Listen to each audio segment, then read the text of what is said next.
Will Eisner is a national treasure. Here is a man who was there at the very creation of the comic book, and when it was simply a form of entertainment for children. He had a vision that you could take this form in a direction that would make it artistically powerful and respectable.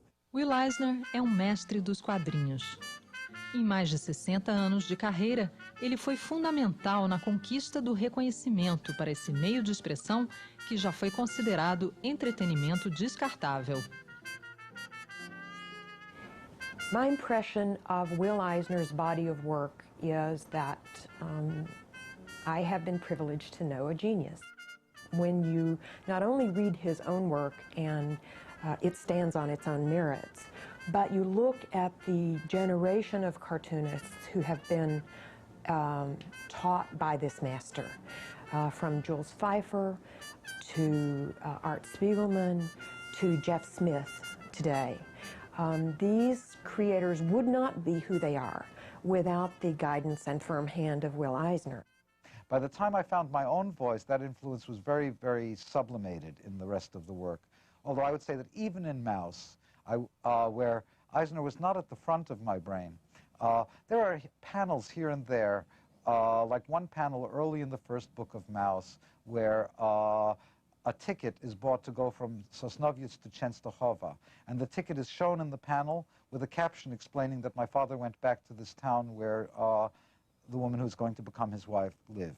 And this, putting a caption inside a ticket, rather than inside a little regular box, but something that looked like a train ticket, has a very specific pedigree. It's Eisner's approach to finding all of these different strange things that can become a panel, so that a postage stamp can be a panel of a comic, poster on a wall, a window, kind of cannibalizing of all other visual metaphors and forms to make his own comic book stories. This certainly was a very strong thing for me.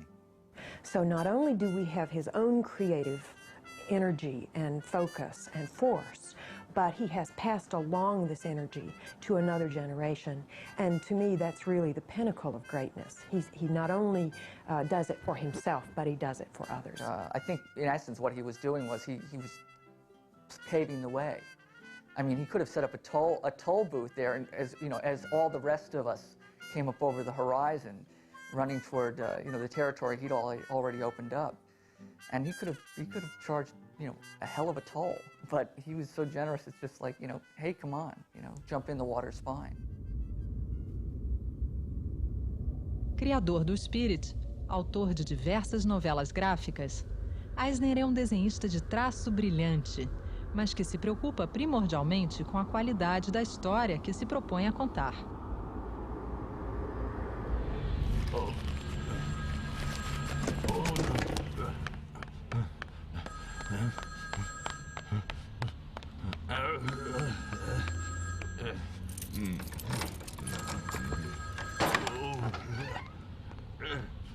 Hello?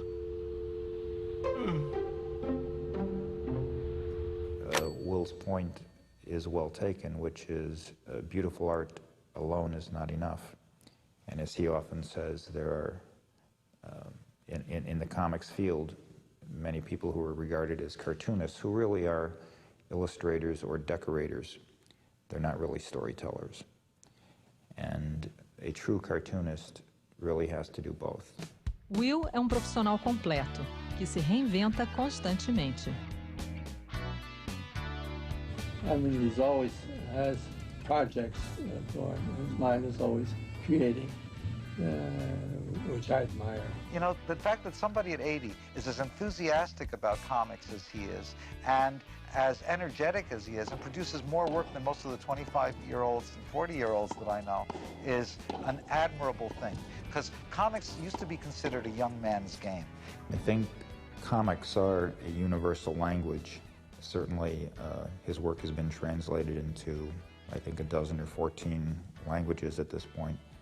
But I think one of the reasons he has been translated, probably more than any other American cartoonist, is that he has this universal voice.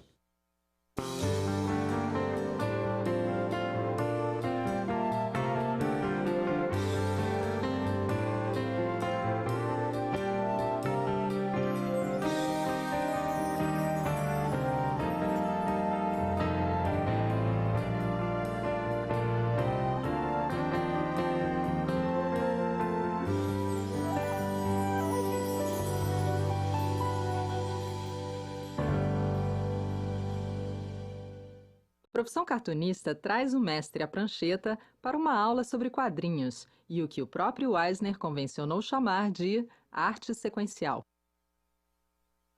For example, a cartoonist working in this medium must understand architecture.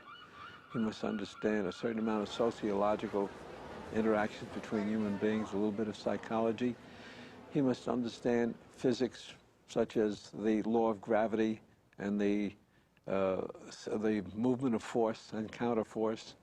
A young cartoonist or someone entering this business must develop for himself a broad view of life. He must understand human experience and human interaction. He must understand how people respond. He must understand something about life itself. In fact, in this medium, nothing is done accidentally. It's different from painting a canvas where accidents happen, paint splashes or ink leaks, and the artist makes something out of it. The artist in this medium does not discover images while he works. Rather, he must have the image firmly in his mind before he begins.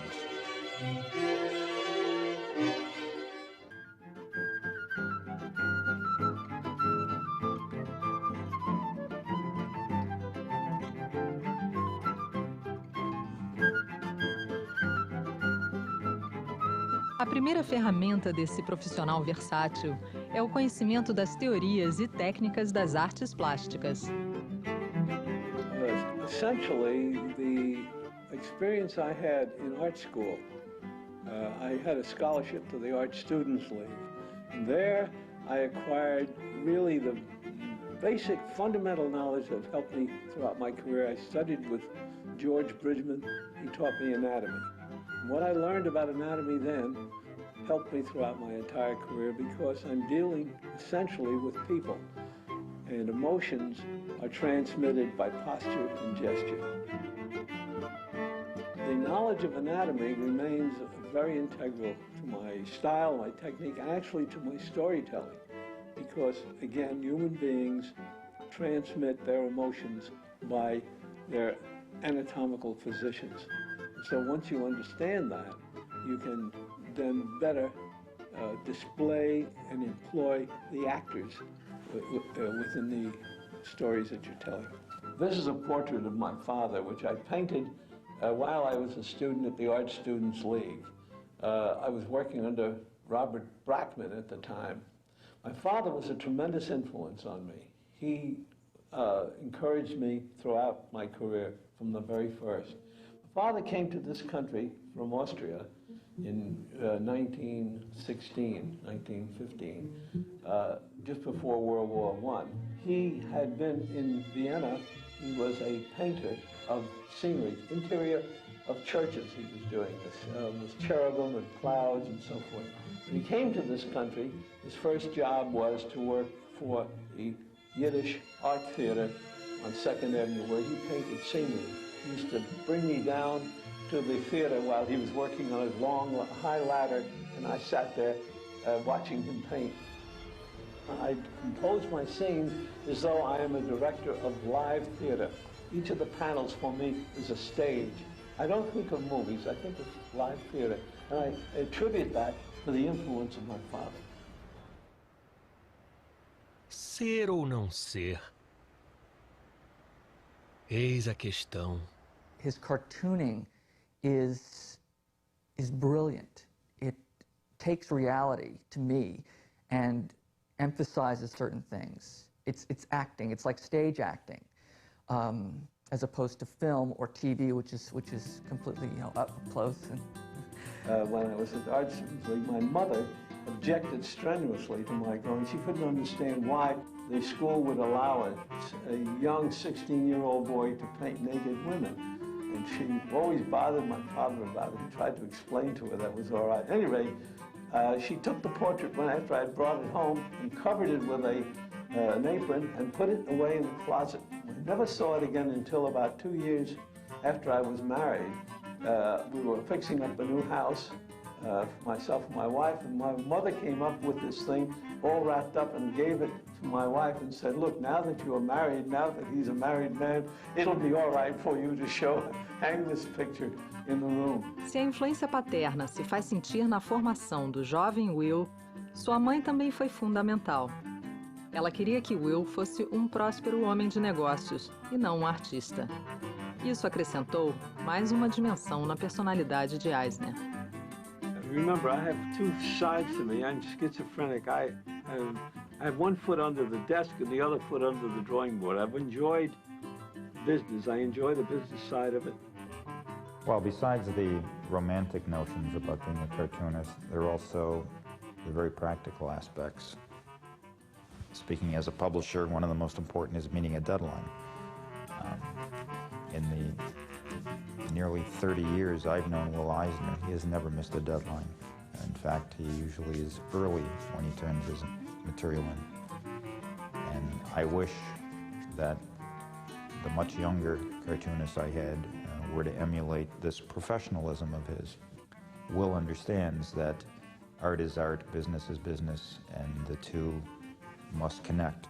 And if you're irresponsible, it has a ripple effect on other people.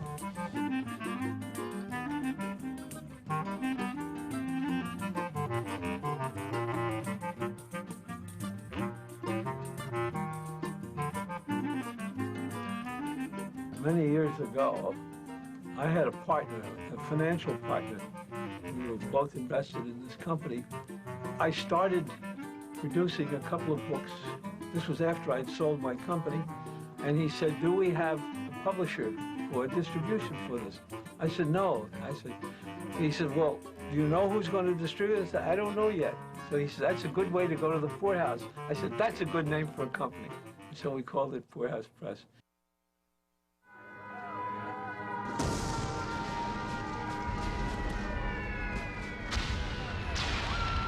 We will gain the inevitable triumph, so help us God.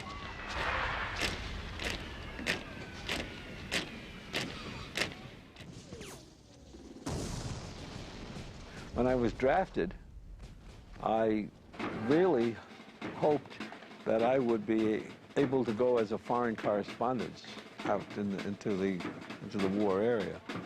But it turned out that I wasn't. I spent the entire war in the Pentagon building. Em 1942, Will começou a desenvolver um trabalho inédito de quadrinhos de treinamento.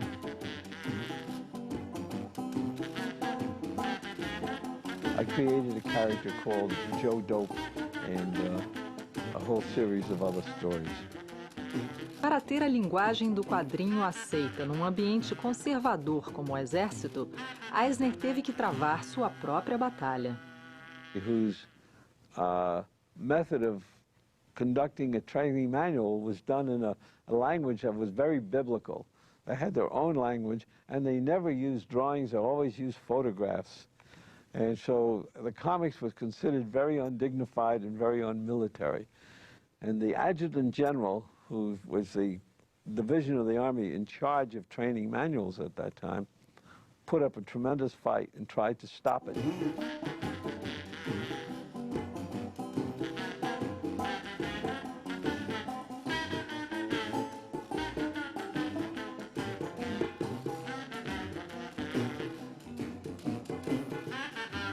The advantage you have with drawings, unlike photography, is that you can manipulate the perspective to suit the reader. Always in my shop, the one rule we had was that when you are doing showing an installation, installing a valve or installing a widget of some kind, the point of view of this thing is just as though the reader was actually in the truck or in the equipment doing it. I think that the educational comics Will did are, in their own way, as important as the entertaining comics that we probably all prefer to read.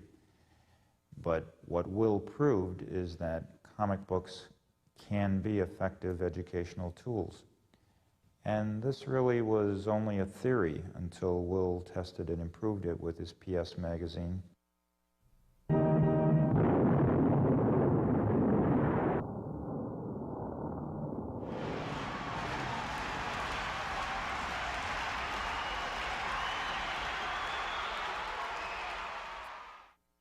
when the war ended, I got a call from somebody at United States Steel, one of the big steel companies. He said, "Are you doing the same thing in civilian life that you did in the Army?"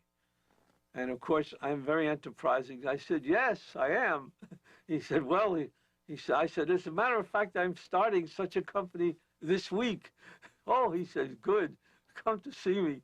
O que o Eisner andou fazendo assim, depois que o Spirit acabou, nem tudo a gente sabe, né? Porque ele começou a fazer propagandas, coisas educativas, coisas para o governo. Então, isso não foi publicado na grande imprensa, né? Esses manuais, são manuais e pequenas coisas assim que para um público específico. Nessas histórias que o Eisner fez para campanhas institucionais, tem uma que ele fez para a Telefônica de Nova York, ou algo que o valha.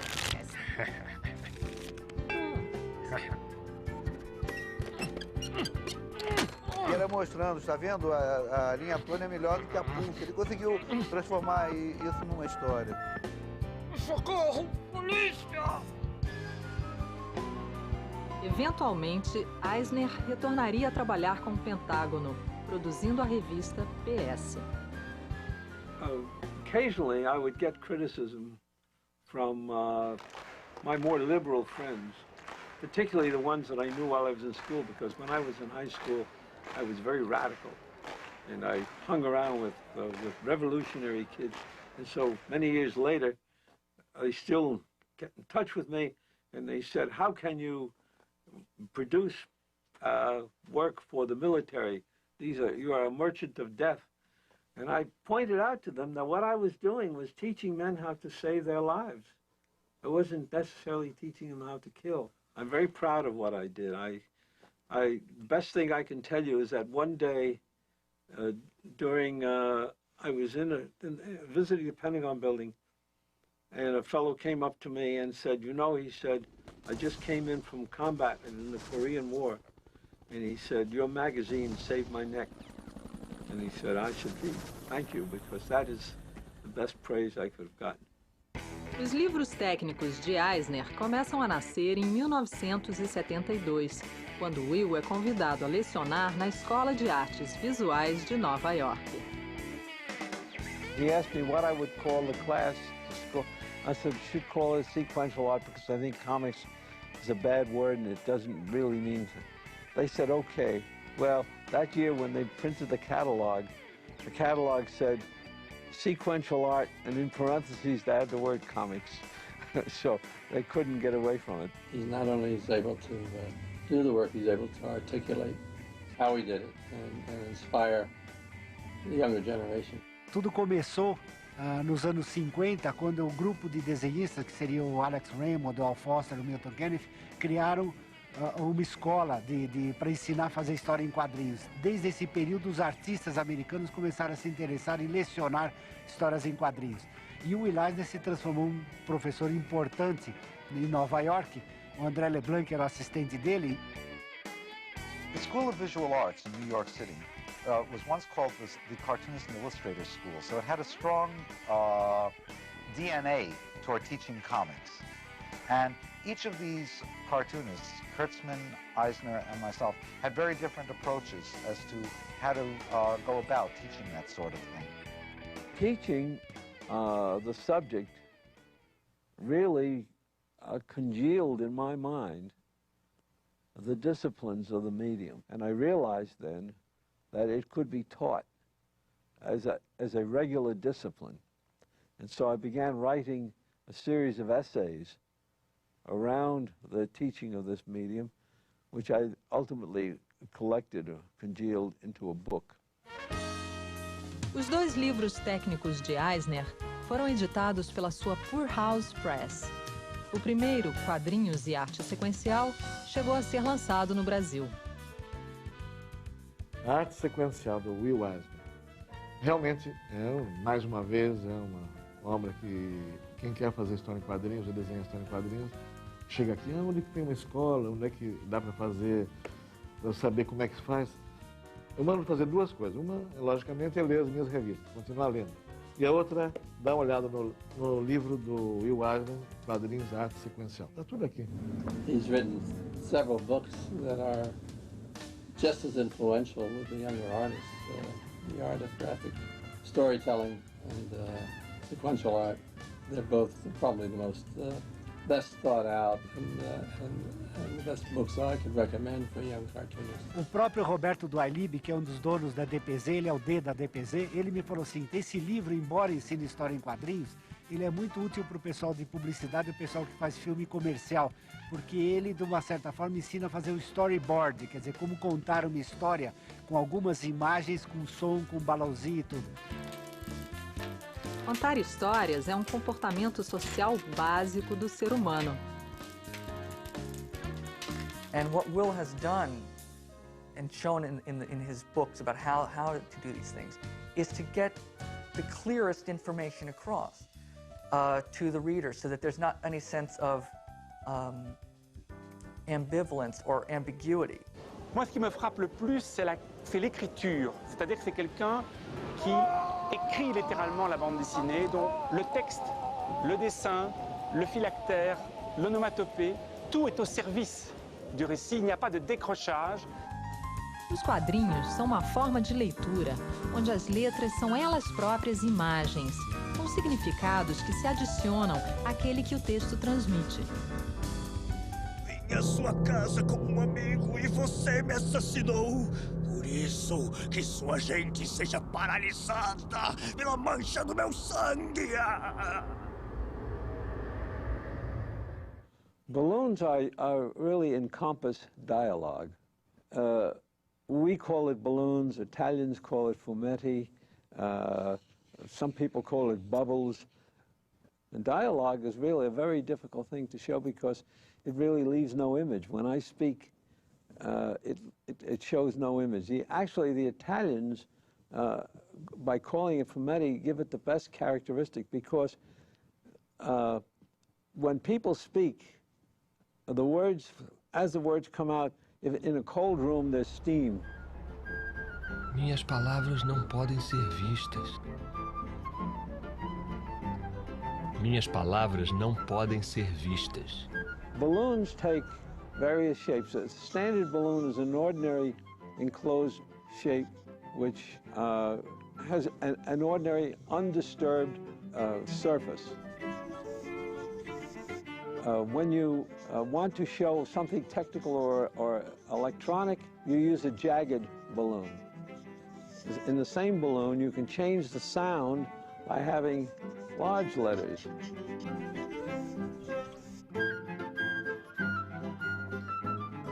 The size of the letter and the character of the letter has a lot to do with the sound that you're trying to get the reader to emulate in his or her mind.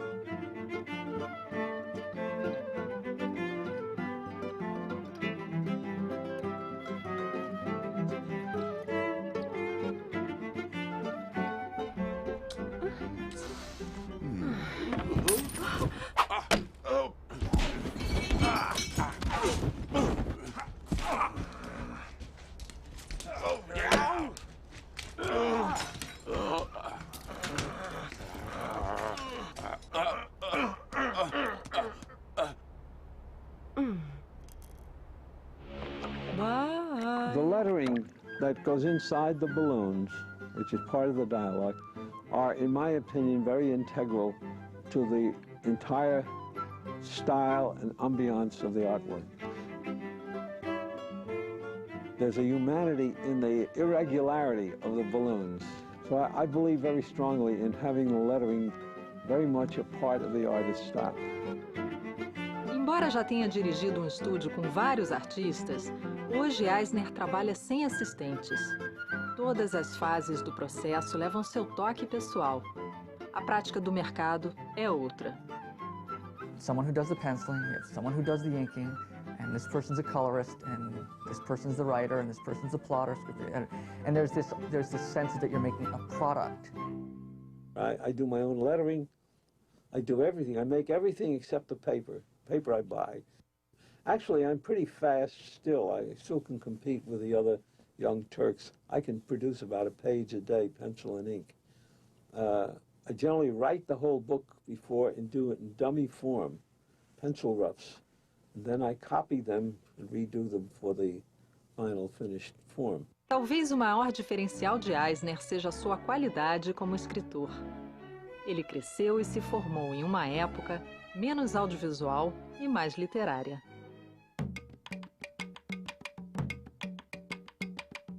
De que maneira se conta uma história? Como a notícia de um evento. Exceto que o narrador controla o evento.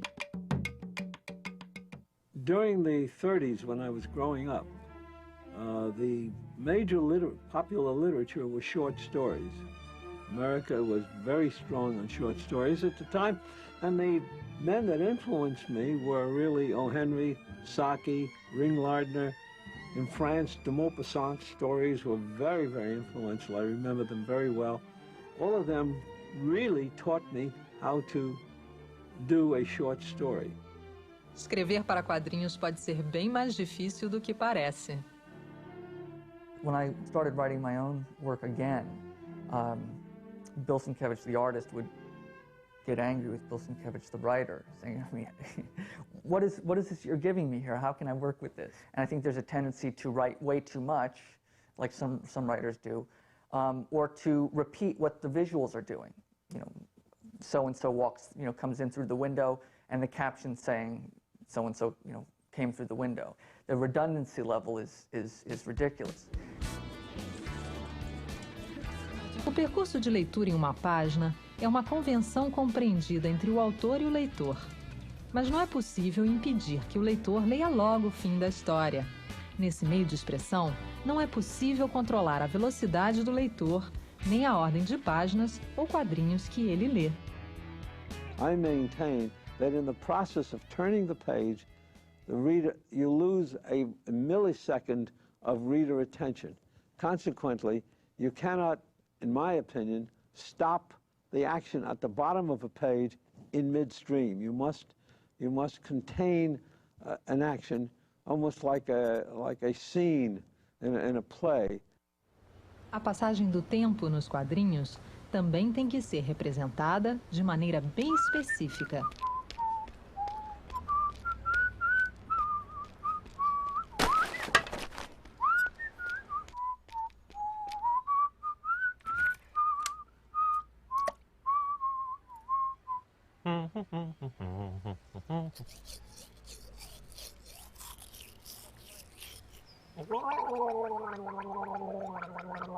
Sei lá, será que ele estava mesmo bêbado? Não senti cheiro de bebida. Vai ver que estava morto. The perceptive time, or the perception of time, or timing as I call, that has to do with the way the action is arranged on a given page. You have to support it by a device that the reader is familiar with, like a clock or the dropping of water.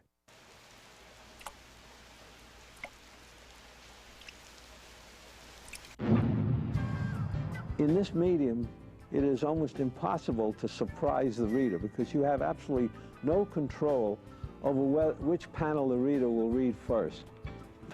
Someone opens a page, he reads the last panel first, then he goes to the first panel. So what you do is you force the surprise to the character. You bring the surprise to the character itself. When the lead character is surprised, the reader becomes surprised too. Esta linguagem recorre frequentemente às imagens sem palavras, ou pantomimas. No uso da anatomia expressiva, Eisner codifica o uso de gestos e postura corporal para representar os estados emocionais que deseja expressar. The clearest way to evoke human emotion is to demonstrate body movement, or what we call gesture and posture. Again, we're dealing with a medium that has difficulty in demonstrating internalism.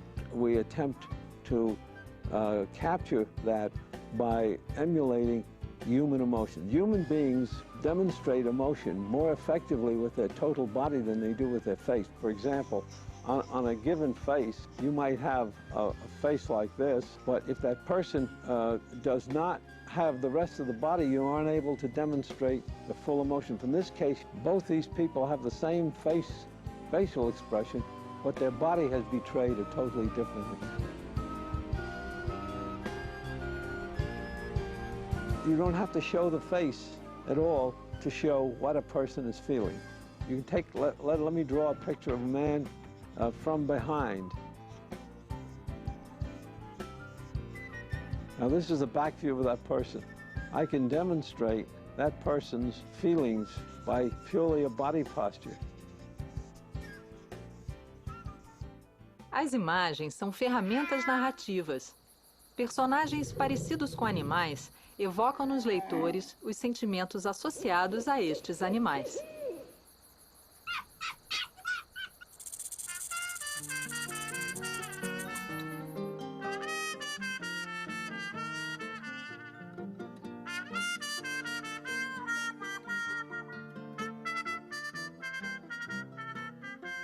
Face in itself is a map, and the face is in movement at all times. As a matter of fact, one of the important things to understand in drawing faces is that the surface of a face is in constant movement, and what happens with your eyebrows affects what happens with the rest of your face. Para uma comunicação eficaz, os quadrinhos utilizam imagens universalmente reconhecidas que imitam e exageram a realidade. São os estereótipos. Eles apelam à experiência do leitor através da simplificação das imagens em símbolos altamente repetitíveis. Nas capas das republicações do Spirit, Eisner recuperou o gosto pela ilustração como um fim em si, depois de décadas colocando sua arte sempre a serviço de histórias.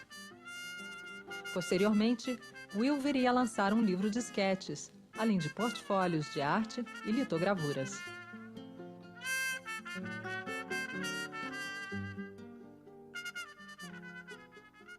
First and foremost, although Will tends to disregard this, his style is beautiful. His rendering, what we artists call feathering with the brush, when the edge of the brush leaves a delicate line, and sometimes parallel and sometimes they're broad strokes, sometimes delicate strokes, but his control over the brush is a marvelous thing because it's both spontaneous and precise. And this is a rare combination among artists. So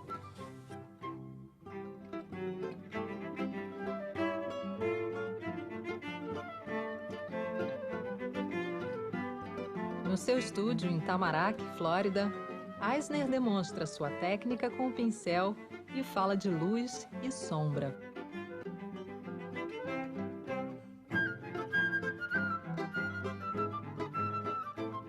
Anything that is soft like cloth or people with human skin, I prefer to use a brush. This is a sable brush. I like a sable brush. This is Kolinsky hair, very fine sable. I use a number 3. It's a number 3, which is not very big. It's quite small. It creates a fine line. I like fine lines. I like to work on a fine line.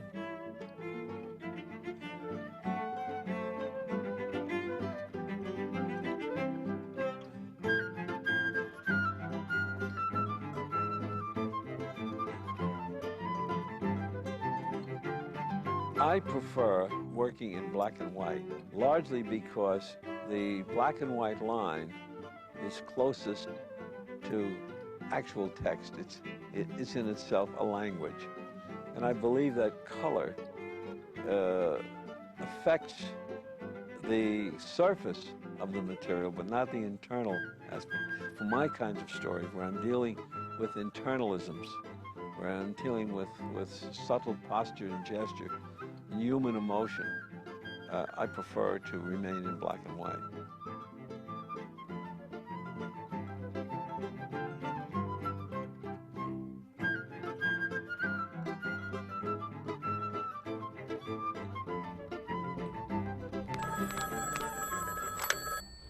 Huh?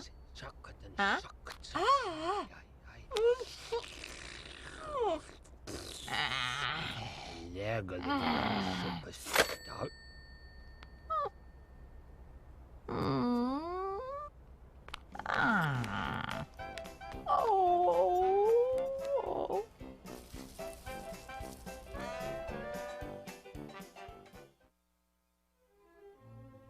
I'm assuming that there's a strong light coming from the other side.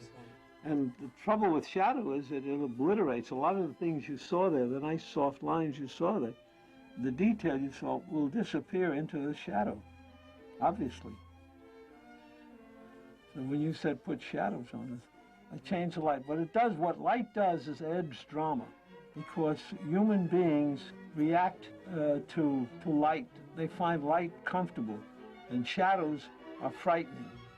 And that's why we use shadows to create a sense of mystery, an air of terror, fear. And shadows, for me, I block the shadow out into a general shape, and then I fill it in. Generally, I use what they call feathering, which is a way of breaking up the shadow in little molecules of light, little bars of light. This is something I learned from a famous painter called Charles Leyendecker, who was a famous illustrator during the 30s.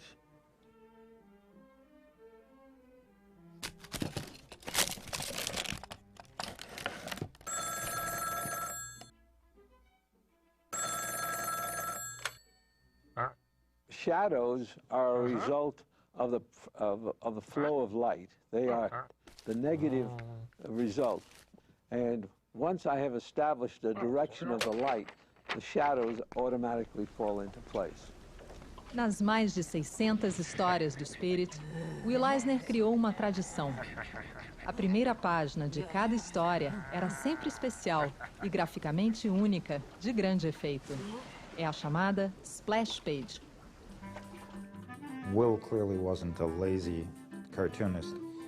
In addition to having to come up with a 7-page story idea every week and to have to draw it every week on a very tight deadline, he gave himself an additional burden, which was to come up with an innovative way to work in his logo. And I think for Will it was perhaps the equivalent of the beginning of a movie, which has to suck you into the plot before you see the titles. It's really no different than if you are in a living room with a group of people and you're about to tell them a story.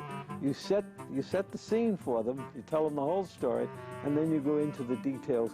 After this, the story is told in a series of panels with close-ups and long shots and so forth.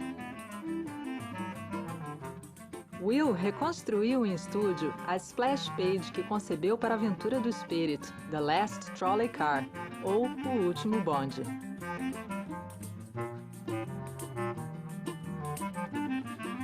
The splash page generally encompasses a summary of the whole story. So what I try to do is to summarize in one big scene the nature of the story, the mood of the story, and the main theme of the story. It is really a mood page rather than an information page. The perspective would be directed from above, and the buildings would establish the perspective. In the case of the Spirit, I always integrated the logo, the title, with the nature of the story itself. When a vehicle is moving, it creates air and papers fly, and I took the logo, made paper out of it, and floated it. Com o avanço da televisão, jogos eletrônicos, internet e outras tecnologias, muitos se perguntam: como será o futuro dos quadrinhos? Up until a few years ago, the world of comics was growing tremendously. Last 3 or 4 years, it has suddenly imploded. First of all, comics as a literary form have not yet achieved the acceptance of straight literature. In general, comic book sales have been declining for several years in a row. The younger readers who used to embrace comics now embrace video games and are surfing the web. Comics have lost their novelty. There was a time when simply being a comic was enough. It no longer is that case. In the pursuit of the audience, a lot of comic books are producing what I call high-tech, high-impact comics, in which the story is unimportant, only the effect. It's like special effects in movies. When TV came out, it would replace movies. When movies came out, it would replace, silence or books. Photography, for a while, replaced illustration. Everything goes in cycles. I do believe that people need to feel something in their hands. They want to hold on to something. Sometimes I worry if there will be a 21st century of comics as things move on to electronic media and beyond. On the other hand, if there is such a thing as literature, certainly there's room for literature in pictures.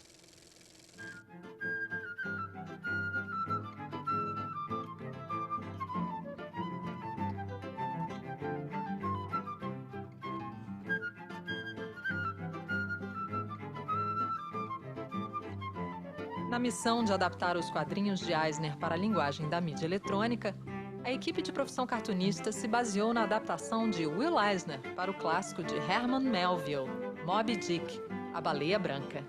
Quadrinhos para TV é assim.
When I got here, I discovered now why you have invited me. It's very appropriate that for a 100-year celebration, you've invited the oldest living cartoonist in the United States.